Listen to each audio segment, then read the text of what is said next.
नमस्कार, Deepak Tiwari Azamgarh YouTube channel पर आप सभी का बहुत बहुत स्वागत है। इस समय हम दीघा बीच पर स्थित हैं। दीघा बीच पर देखें तो पश्चिम बंगाल में कलकत्ता से देखें तो 186 किलोमीटर की दूर पर स्थित यह हिंद महासागर में स्थित यह दीघा बीच है। बीच की बात करें तो समुद्र का किनारा जो होता है वही बीच कहलाता है। समुद्र का जो किनारा होता है, जो तट होता है, उसी को बीच कहा जाता है। जैसे नदी के किनारे आप जाएंगे तो एक तटबंध बनाती है नदी। जैसे पर्वत पहाड़ से जब नदियाँ निकलती हैं तो वह बहुत सारे गाद मिट्टी यानी सिल्ट वगैरह को ले करके आती हैं, ला करके जो समुद्र नदी के किनारे बिछा देती हैं तो उसे तटबंध कहा जाता है। और उसी प्रकार जब समुद्र ला करके एक समतल मैदान नुमा बना देता है तो उसे बीच कहा जाता है। क्या कहा जाता है? बीच कहा जाता है। यह दीघा बीच है। यह हिंद महासागर में पड़ता है। पश्चिम बंगाल के कलकत्ता से लमसम 186 किलोमीटर की दूरी पर स्थित है दोस्तों। यहाँ से एक कलकत्ता से ट्रेन भी चलती है जो हावड़ा दीघा के नाम से चलती है। ट्रेन वह यहाँ ला करके आपको कर देती है। इसमें देखेंगे समुद्र की गहराई तो सबसे अधिक गहराई मारियाना गर्त है जो प्रशांत महासागर में पाई जाती है।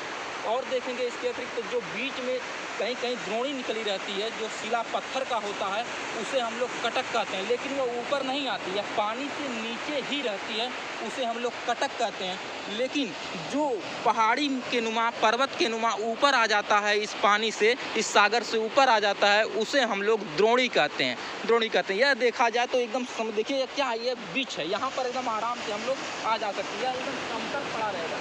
यहाँ से आप लोगों को पानी भी दिखाई दे रहा होगा, वहाँ से लहर के नुमा आ रहा है। यदि समुद्र में आप लोग देखेंगे बीच में जाकर के तो इतनी अधिक लहरें नहीं रहती हैं, क्योंकि लहरों को चलने के लिए बहुत अच्छा सा मार्ग बन जाता है वहाँ पर, क्योंकि कोई टकराव तो होता नहीं है।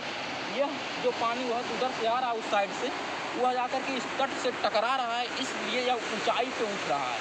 ऊंचाई पे उठ रहा है और फिर पुनः वापस चला जा रहा है। इसके अतिरिक्त बहुत सारी हैं, जैसे यहाँ से झील वगैरह भी बनती है। सबसे अधिक बड़ी झील देखें तो चिल्का झील है जो उड़ीसा में है, और खारे पानी की वह झील है। और जो मीठे पानी की झील रहती है वह शुद्ध पानी की झील होती है। उस पानी को आप लोग पी सकते हैं। ऐसा नहीं कि वह मीठे पानी, वहाँ पानी जो है जल मीठा होता है, ऐसा कुछ नहीं है।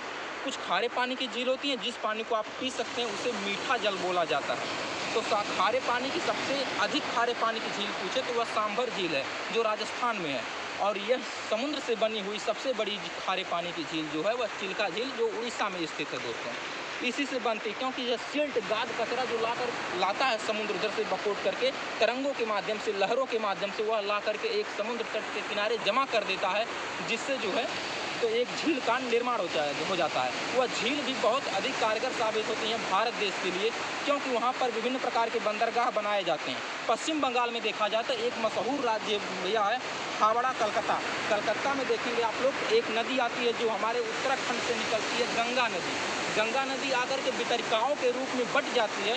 जब वह वितरिकाओं के रूप में बटती है ना तो वहाँ से एक शाखा निकल के चली जाती है हावड़ा होते हुए, वह पश्चिम बंगाल में जाकर के मिल जाती है। यह ऐसी नदी है जिससे जो है कि हावड़ा यानी पश्चिम बंगाल को बहुत अधिक आर्थिक रूप से मदद मिल जाती है।